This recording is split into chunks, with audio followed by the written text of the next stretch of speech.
Bonjour à toutes et à tous et bienvenue.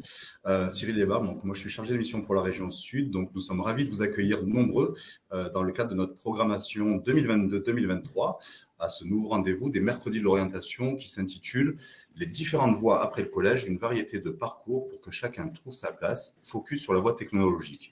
Donc une étape structurante et primordiale que nous allons aborder aujourd'hui. Alors très brièvement, quelques mots en guise d'introduction avant d'aborder notre thématique, pour rappeler que dans le cadre de sa compétence et de la stratégie qu'elle met en œuvre en matière d'information sur les métiers et les formations, la région Sud-Provence-Alpes-Côte d'Azur, en partenariat avec le ministère et les services académiques, ainsi que le groupe AEF qui organise le webinaire, nous avons souhaité instaurer des rendez-vous réguliers en ligne que nous avons baptisés les mercredis de l'orientation.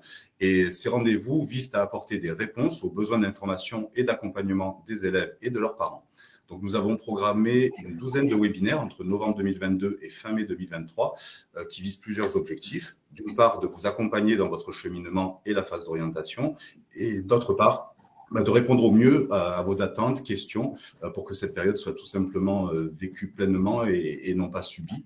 Vous rappelez également que ces webinaires se veulent complémentaires d'une part du travail d'orientation qui est mené en continu dans les établissements scolaires par les professeurs, les psy-EN, dans les CIO, complémentaire également de toutes les réponses et outils existants par ailleurs, les salons qui se tiennent sur les territoires, les guides qui sont proposés notamment sur le site orientation-sud.fr, mais également les outils qui sont accessibles sur ce même site, tels que les fiches métiers, le recensement de tous les salons, la plateforme téléphonique de conseil, le GPS de l'orientation Carte au Sud.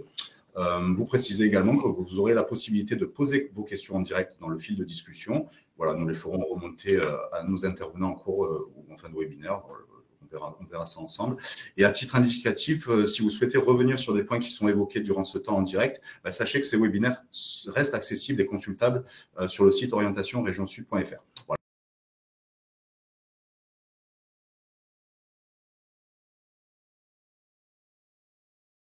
Bien, bonsoir à tous. Alors, pourquoi faire ce choix de poursuivre ces études dans la voie technologique ? Tout d'abord parce qu'elle constitue un véritable vivier de talents et peut séduire, la voie technologique d'une manière générale, peut séduire des jeunes qui, tout en cherchant à se professionnaliser, vont pouvoir acquérir une culture générale et une culture technologique dans des domaines extrêmement précis. Et c'est une voie, en effet, qui conduit à des poursuites d'études vers l'enseignement supérieur, des poursuites d'études variées, diversifiées, et qui vont les mener vers des formations qui prennent en considération des enjeux fondamentaux de la planète dans laquelle nous vivons aujourd'hui, des enjeux liés au développement durable, des enjeux liés également au développement des nouvelles technologies. Et de ce point de vue-là, dans toute sa diversité, puisqu'il existe de multiples séries qui s'inscrivent dans le cadre de ces formations de la voie technologique, permettent à chacun de trouver du sens à sa scolarité et de se projeter dans des études qui conduisent vers une insertion professionnelle tout à fait aisée et très diverses et intéressantes, avec l'accès à différents niveaux à des diplômes de différents niveaux de qualification. Donc, en effet, c'est une voie de la réussite et qu'il s'agit de faire découvrir parce qu'elle est souvent bien méconnue et peu identifiée par les élèves, par les parents aussi parfois, qui ont du mal à la situer entre ce qu'est la voie professionnelle et ce qu'est la voie générale.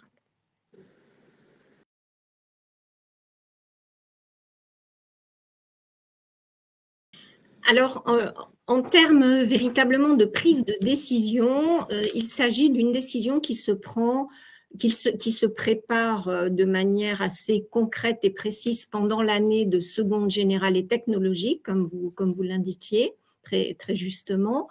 Et la décision, elle est prise en fin d'année. Donc, souvent, on profite de cette année de seconde générale et technologique pour découvrir, explorer, parfois en se rendant bien sûr dans des établissements et en assistant aux journées portes ouvertes, parfois aussi en réalisant des immersions dans les classes, mais on a un proviseur parmi nous qui pourra l'évoquer de manière plus précise. Donc c'est un choix qui aboutit en fin de seconde générale et technologique, mais il est fortement conseillé de profiter de l'année de troisième au collège pour commencer à explorer cette voie technologique dans toute sa diversité, puisque, comme je l'indiquais tout à l'heure, il existe plusieurs séries technologiques. En réalité, il en existe 8 différentes qui se caractérisent chacune par des compétences particulières qu'elles vont permettre de faire acquérir aux élèves et qui se réfèrent à des intérêts, à des désirs présents chez les jeunes, chez les adolescents,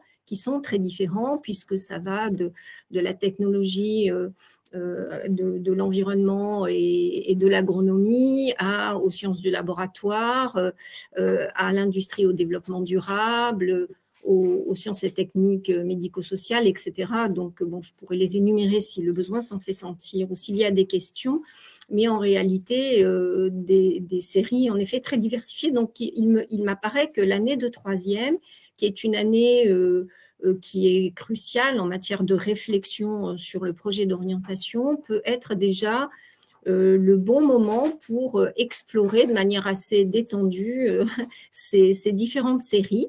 Et puis peut-être se donner l'opportunité de choisir des options facultatives en seconde générale et technologie qui vont peut-être aussi permettre d'approcher de manière un petit peu plus concrète certaines des disciplines qui seront développées plus tard en première et en terminale.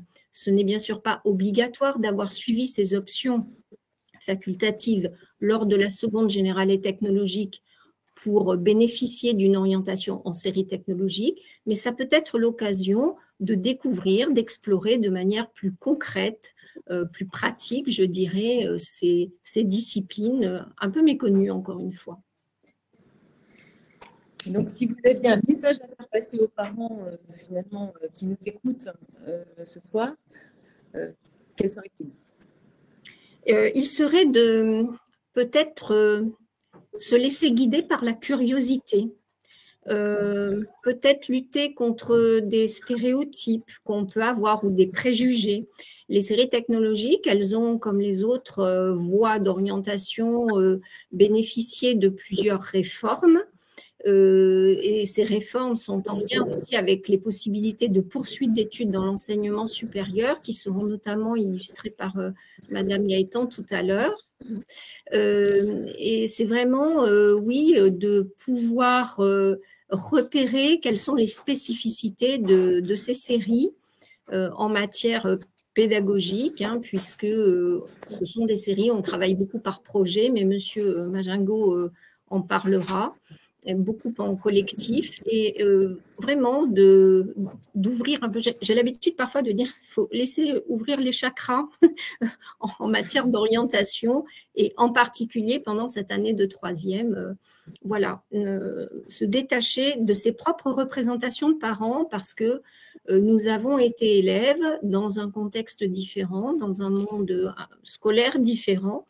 Les formations, les contenus, les programmes, les référentiels ont beaucoup évolué, les objectifs ont changé, et donc je crois que c'est peut-être ce message-là qui me semble important de porter aujourd'hui, et peut-être d'y ajouter, puisque j'évoquais la question des stéréotypes, on a un certain nombre de voies qui sont préférentiellement choisies par les filles et les garçons, et là aussi, peut-être d'ouvrir un petit peu et de regarder en termes de poursuite d'études. Là aussi, le monde change. On compte beaucoup sur les jeunes filles et sur les garçons aussi, bien sûr. Donc, d'ouvrir un peu et d'explorer pleinement cette voie d'orientation qui est une réelle voie de la réussite, en effet.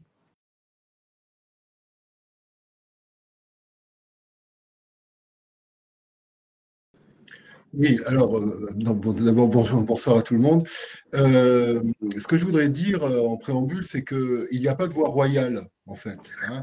Souvent, on a l'impression, on va en seconde générale, et non pas forcément générale et technologique, comme l'a fait remarquer Mme Courbèche. Mais c'est vrai qu'il est important de se dire que les deux voies du lycée général, du lycée donc, général et technologique, donc la voie générale et la voie technologique, sont deux voies de réussite. Donc, il n'y en a pas une qui est meilleure que l'autre, malgré beaucoup de représentations des parents. Et effectivement, ce qui est intéressant dans la voie technologique, c'est qu'on a 8 séries différentes qui vont déjà un petit peu professionnalisé. Alors, j'aime pas trop ce terme parce que ça peut faire confondre avec la voie professionnelle, hein, c'est pas tout à fait une voie professionnelle, mais ça va déjà un peu donner une couleur à la série que l'on va prendre. Alors, elle peut être effectivement industrielle, développement durable, santé sociale, management, gestion, etc., etc. Mais il ne faut pas oublier qu'il y a quand même aussi de l'enseignement général, avec du français, de l'histoire géo, des langues et des mathématiques. Hein, et le niveau de mathématiques dans les séries technologiques est assez important, en fait. Hein, il ne faut pas le négliger.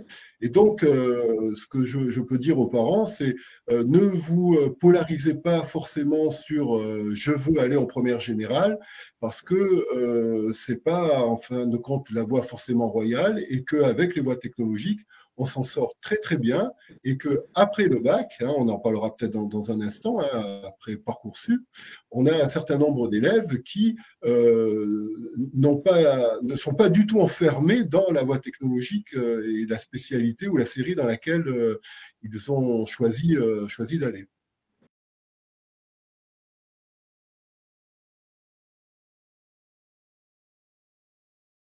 Alors, pas vraiment. Donc, pour préparer cette visio, cette petite conférence, j'ai regardé donc mes flux d'élèves Alors, j'ai pris nous, au lycée Victor Hugo, on a des STMG, hein, sciences technologiques de management et de la gestion, et puis ST2S, sciences technologiques, santé sociale. Alors, j'ai regardé le post-bac, enfin l'orientation au post-bac de nos élèves sur ces deux séries. Et en fin de compte, si je prends la série STMG, sur les BTS et les BUT qui ont vraiment une coloration de STMG, management de gestion, on est à 53%. Mais en contrepartie, on est quand même à 25% d'élèves qui font des licences, et des licences très variées. Hein. On a langue, littérature, civilisation, information et communication, humanité, parcours, études des pratiques culturelles. On a même STAPS, sociologie, voilà, art, parcours, design. Alors évidemment, c'est pas la majorité des élèves, mais ce que je veux dire par là, c'est que effectivement, ce n'est pas du tout une voie qui enferme. Hein, voilà.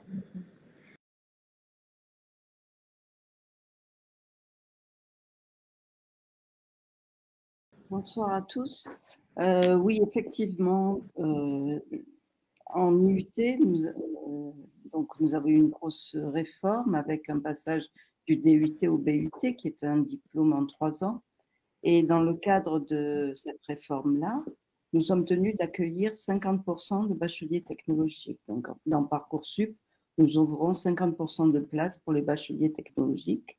Et malgré cela, nous n'arrivons pas à tenir ces quotas parce que le vivier de bacheliers technologiques n'est pas suffisant, notamment dans certaines séries technologiques comme STL.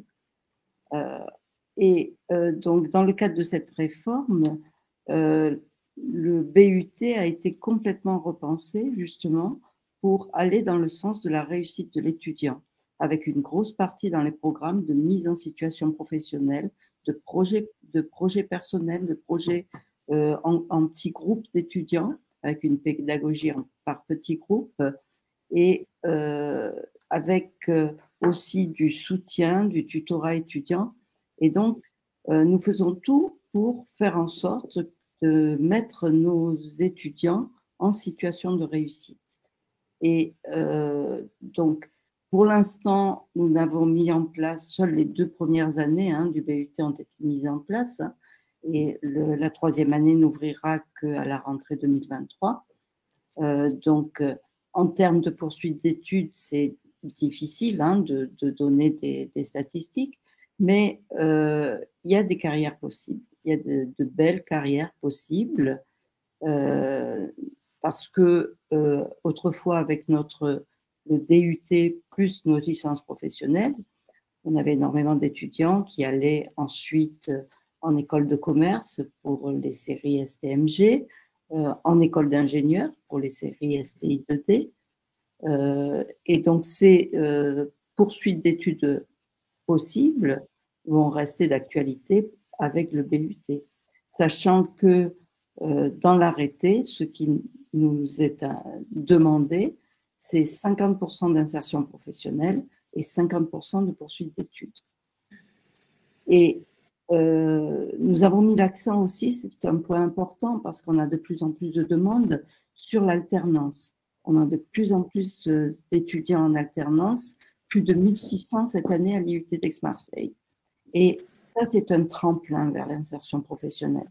Parce que la plupart de nos étudiants qui font 3 années, voire 2, voire 1 en alternance sur leur cursus, à l'issue de la formation, sont intégrés dans l'entreprise dans laquelle ils étaient. Ça veut dire aussi que les entreprises sont friandes en fait, de ces étudiants. Tout à fait, tout à fait.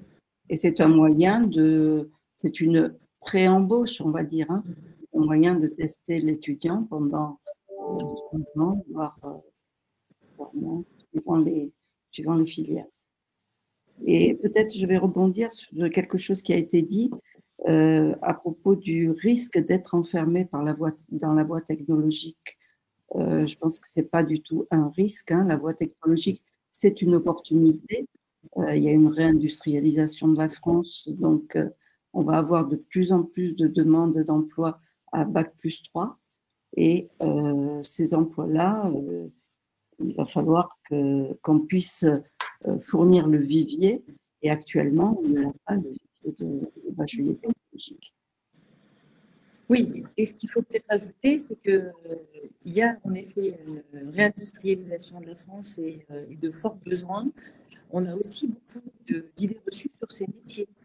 Et il faut peut-être inviter les parents finalement à travailler sur la représentation, y compris des métiers, pas seulement, j'allais dire, des voies de formation, mais voilà, échanger et peut-être quand ils vont au contact des enseignants, interroger sur finalement ces changements de métier.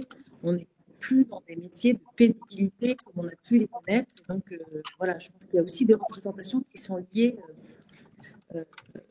finalement un petit peu au monde d'avant de ce point de vue-là, sans faire de schéma ou sans aller trop rapidement. Et là-dessus, il y a des ressources. J'ai vu que Mme Courmatch répondait avec le lien l'ICEP. Je pense que Caroline a dû copier les liens de ressources justement au l'ICEP pour en savoir plus sur la liste des différentes voies technologiques. Il y a aussi sur Région Sud, sur le site de Région Sud, toute une série de ressources concernant ces problématiques de métiers, et notamment les métiers industriels. Et puis, si je puis me permettre de rajouter quelque chose, il faut absolument que les élèves se renseignent dès la seconde. Nous organisons des journées des journées portes ouvertes, qui cette année sont prévues le 4 février. Et il est important, il ne faut pas attendre la terminale pour aller voir quelle poursuite d'études on voudrait faire. Il faut y aller en seconde, il faut y retourner en première, de façon à bien se déterminer, à choisir les bonnes options, à choisir la bonne voie qui correspond vraiment au projet professionnel qu'on peut construire. Et le projet professionnel, il ne se construit pas en 1 an, il se construit sur plusieurs années. Donc, moi, si j'ai un conseil à donner, c'est il faut aller aux journées portes ouvertes pour rencontrer des enseignants, pour rencontrer des étudiants et pour voir dans les différentes filières comment est-ce qu'on travaille.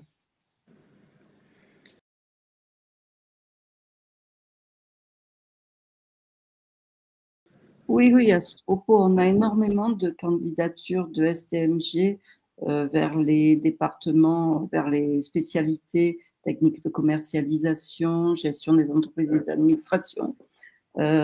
Or, il y a d'autres filières qui recrutent des STMG et qui sont des filières d'excellence, des filières qui proposent à l'issue énormément d'emplois. Et on est en train actuellement de travailler au niveau national, au niveau des IUT au niveau national, à une revalorisation de la filière technologique du -3 jusqu'au +3 et au-delà, puisque dans le cadre de l'accréditation de notre université, on est en train de proposer à titre expérimental, on verra si le ministère nous l'accorde, un master technologique. Donc un master technologique dans des domaines très spécifiques, à la demande des entreprises, dans le domaine de l'aéronautique et dans le domaine de la logistique et des transports. Et donc, à propos des bacs STMG, on a un département métier de la logistique et des transports qui est peu connu, qui attire peu de jeunes gens, mais qui vaut à être connu. Et donc, il faut vraiment se renseigner sur les débouchés en sortie et vers quelle spécialité il faut aller de façon à pouvoir poursuivre même jusqu'au bac+5.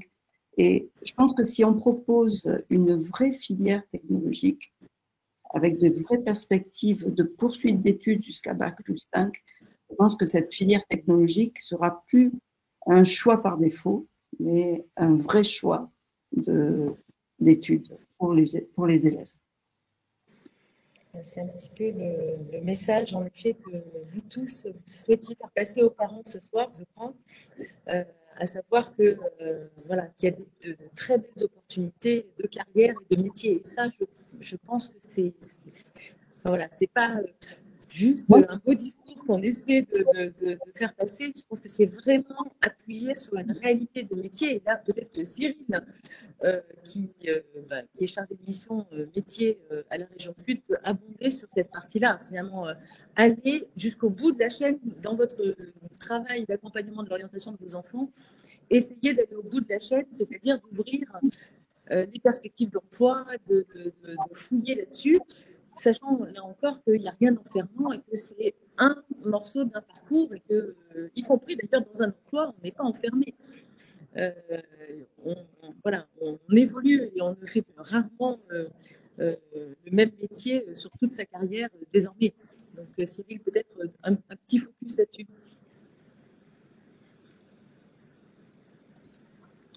Oui, Karine, c'est vrai que on a un petit retour son un peu compliqué, mais effectivement, voilà, préciser que au niveau de la région, effectivement, on a un outil assez complet, en tout cas le site Orientation Région Sud. Je vous ai mis le lien effectivement dans le fil de discussion qui va venir effectivement peut-être compléter l'ensemble des informations qui sont échangées autour de ce webinaire, vous allez y retrouver effectivement toutes les entrées métiers, toutes les entrées effectivement dans le secteur d'activité. Et ça peut effectivement nourrir des réflexions et l'outil Carte Sud, le GPS de l'orientation également, qui peut aussi donner des idées et qui peut aussi permettre justement d'avoir cette entrée aussi sur la voie techno. Donc voilà, n'hésitez pas à consulter le site. Voilà, il y a pas mal d'informations également qui viendront compléter et nourrir notre échange.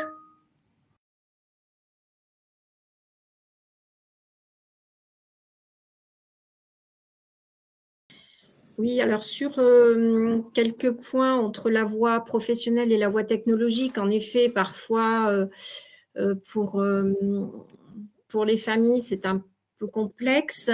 Comme je le disais précédemment, la série la voie technologique, elle a vraiment pour ambition d'allier l'acquisition de compétences dans un domaine technologique, comme je l'indiquais, il y a 8 séries précises, et un niveau de culture générale conséquent avec un bloc d'enseignement théorique qui est quand même assez conséquent. Et elle prédispose à une poursuite d'études dans l'enseignement supérieur, on va dire de plus en plus vers bac+3, je dirais. On est plutôt sur cet objectif, après un bac technologique, d'une poursuite d'études, bac+2, c'est possible, mais on vise plutôt du bac+3, voire au-delà, puisqu'il y a aussi des classes préparatoires aux grandes écoles spécifiques pour les élèves issus d'un bac technologique et la possibilité ensuite d'accéder également à des écoles d'ingénieurs pour certaines spécialités ou à des écoles de commerce pour d'autres spécialités, soit après un but, soit d'une autre, par le biais d'autres voies, dont ces classes préparatoires aux grandes écoles. La voie professionnelle, c'est une orientation qu'on choisit de manière un petit peu plus précoce, puisqu'elle se choisit dans la grande majorité des cas, même si il peut y avoir des exceptions à cette règle, comme à toute règle, c'est une orientation qui se choisit plutôt en fin de troisième, donc à l'issue du collège, avec une spécialisation un peu plus importante, puisqu'on s'oriente soit vers la préparation d'un bac professionnel ou bien d'un CAP avec des objectifs de formation qualifiante plus spécialisés, soit vers une famille de métiers d'un domaine professionnel. Mais là, cette formation dans la voie professionnelle, elle comporte d'emblée des périodes de stage en entreprise qu'on appelle les périodes de formation en milieu professionnel. Donc, elle est plus précocement professionnalisante que la voie technologique, pour laquelle cette professionnalisation, comme le disait M. Machingot tout à l'heure, se fait de manière plus progressive et sur une assise d'enseignement théorique un peu plus importante, je dirais.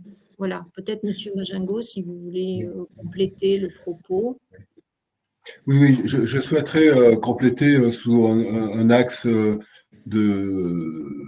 on a parlé de passerelle tout à l'heure, hein, c'est-à-dire on est en seconde générale et on va aller voir en seconde pro comment ça se passe en voie pro, donc on fait un stage passerelle, mais ça marche dans les deux sens.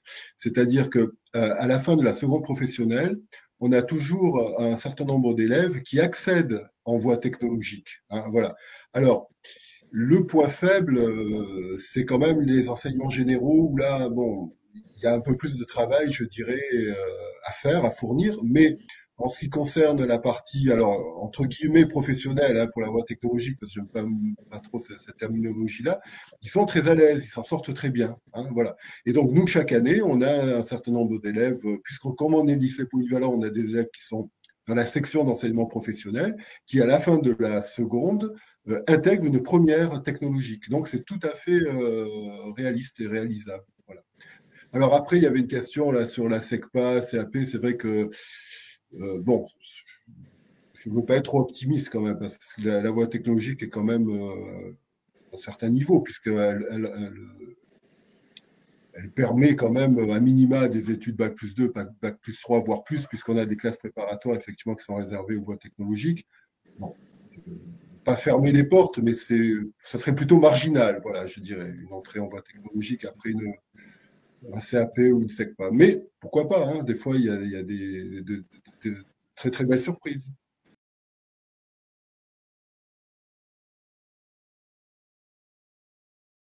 Oui, effectivement, on a des options facultatives, technologiques, qui peuvent être différentes selon les établissements. Donc, alors bon, je parle un peu pour mon établissement, hein, puisque c'est celui que je connais le mieux. Donc, on a du management, on a du santé sociale, et puis on a aussi sciences de laboratoire. Donc, qui effectivement, comme le faisait remarquer Mme Courbèche, on n'est pas obligé de suivre ces options pour pouvoir aller en voie technologique, mais ça donne quand même déjà un plus pour se rendre compte de ce qu'on va faire en série technologique. Voilà. Et donc, c'est à raison d'1 heure et demie par semaine, me semble-t-il. Et c'est positif. Et d'ailleurs, ce qui est assez satisfaisant, c'est que les élèves qui choisissent ces options-là ne les abandonnent pas, par exemple. Voilà. Alors que des fois, ils vont abandonner d'autres options, mais les options technologiques, c'est très rare qu'ils les abandonnent. Ouais, c'est une bonne façon de concrétiser les choses aussi. Hein, oui. Finalement, oui. Et puis, si je peux me permettre, pour compléter quand même ce qui a été dit précédemment par Madame Guettan et puis Madame Courbèche, alors l'année troisième est importante effectivement pour déjà, puisque c'est un projet de longue durée, hein, cette orientation elle est vraiment sur plusieurs années, hein, c'est un projet à venir, mais vraiment l'année de seconde, il faut vraiment profiter de l'année de seconde pour bien se renseigner, pour effectivement aller sur des portes ouvertes, pour faire des stages passerelles, enfin pas forcément des stages passerelles, mais des stages d'immersion dans les séries technologiques ou autres. Et il faut pas se retrouver en fin d'année en se disant ah ben non, je voulais aller en voie générale, puis au final je peux pas y aller, voilà, je vais aller en voie techno. Non, là c'est sûr que c'est pas une bonne idée. Il faut que ça se construise au fur et à mesure. Et là, effectivement, on a des élèves qui, des fois, n'y sont pas allés vraiment volontiers parce qu'ils auraient préféré autre chose et qui vraiment, vraiment se réalisent. Et puis, de très beaux parcours. Hein. Là, on a fini les conseils de classe du premier trimestre des terminales et on voit que des élèves vont vraiment bien progresser entre la première et la terminale technologique. Et vraiment, c'est très, très satisfaisant. C'est pour ça qu'on parlait de voies de réussite. Ce sont des voies de réussite. Comment? J'ai dit, Madame Gaëtan, on va avoir de bons étudiants bien formés. Je sais. Oui, si vous souhaitez peut-être que pour compléter sur les options techno, donc en effet, en complément de ce que disait Monsieur Majingo, donc en effet une option qui s'intitule Management et gestion. Il y a également une option santé et sociale, biotechnologie, sciences et laboratoires, vous l'avez dit, sciences de l'ingénieur, création, innovation technologique, culture, création, design et culture et pratique de la danse, de la musique et du théâtre. Voilà, 8 options qui ne sont pas forcément proposées dans tous les lycées, comme vous l'imaginez, et qui sont en effet, dont il faut se saisir, me semble-t-il, comme des opportunités pour découvrir, explorer et commencer à développer les compétences. Et encore une fois, qui ne préoriente pas, d'une part, ce n'est pas parce qu'on a dit déjà tout à l'heure, elles ne sont pas obligatoires pour ensuite bénéficier d'une orientation dans la voie techno.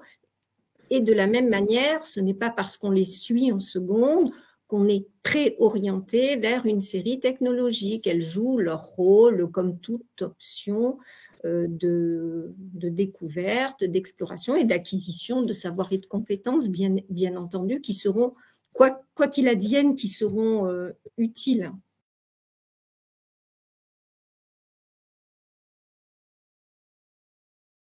Alors, pas véritablement un bac technologique dans le domaine des animaux, puisque vous l'avez compris, les bacs technologiques, ils couvrent un domaine technologique. En revanche, il existe un bac technologique qui s'appelle Sciences et technologies de l'agronomie et du vivant, qui est dispensé dans les lycées agricoles. Il s'agit bien d'un bac technologique comme les autres, j'ai envie de dire, hormis le fait qu'il est proposé au sein des établissements agricoles et qu'il possède plusieurs spécificités. Donc, c'est un bac où on va aborder beaucoup de matières en lien avec la biologie, mais dans le domaine de la biologie du vivant, l'agriculture, l'environnement, et où on va aborder beaucoup des questions de société, de développement durable. Ça fait vraiment partie du cœur des enseignements. On y travaille aussi la question de l'innovation technologique dans ce domaine de l'agronomie et du vivant. Une réflexion est conduite sur l'évolution des territoires, de leurs besoins, de leurs spécificités. Il y a du travail en laboratoire. C'est un baccalauréat qui peut ensuite conduire à travailler dans un domaine en lien avec les animaux, mais soyons clairs, les bacs technologiques ne sont pas des bacs professionnels où on est déjà très spécialisé, enfin de manière beaucoup plus précise. On ne se prépare pas. En fait, on ne se prépare pas pour caricaturer. Je n'aime pas trop caricaturer parce qu'après, on fait des raccourcis qui sont parfois un peu contre-productifs. Mais pour caricaturer, dans un bac technologique, on n'apprend pas un métier. On s'initie à un domaine technologique pour ensuite continuer une spécialisation qui va emmener vers un métier, vers une profession.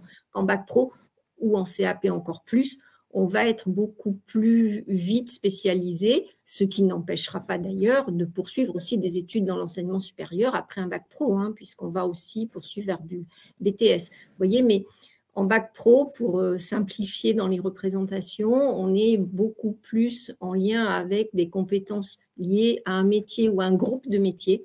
En bac techno, on acquiert des connaissances et des compétences en lien avec un domaine technologique pour ensuite approfondir et aller vers de la professionnalisation, mais via l'enseignement supérieur. Donc, pas de bac techno direct en lien avec les animaux, mais un bac techno STAV qui permettra ensuite, par les enseignements supérieurs, d'aller dans la voie techno. Si vous êtes connectés, je pense qu'on va faire le mot de la fin. On va d'abord vous remercier de votre participation et vous donner rendez-vous pour les prochains mercredis d'orientation. La prochaine édition, c'est le 18 janvier. Et on vous souhaite à tous de très belles fêtes et donc de très belles vacances pour ceux qui en prennent. Voilà, à bientôt. Merci. Au revoir. Merci. Au revoir. Au revoir.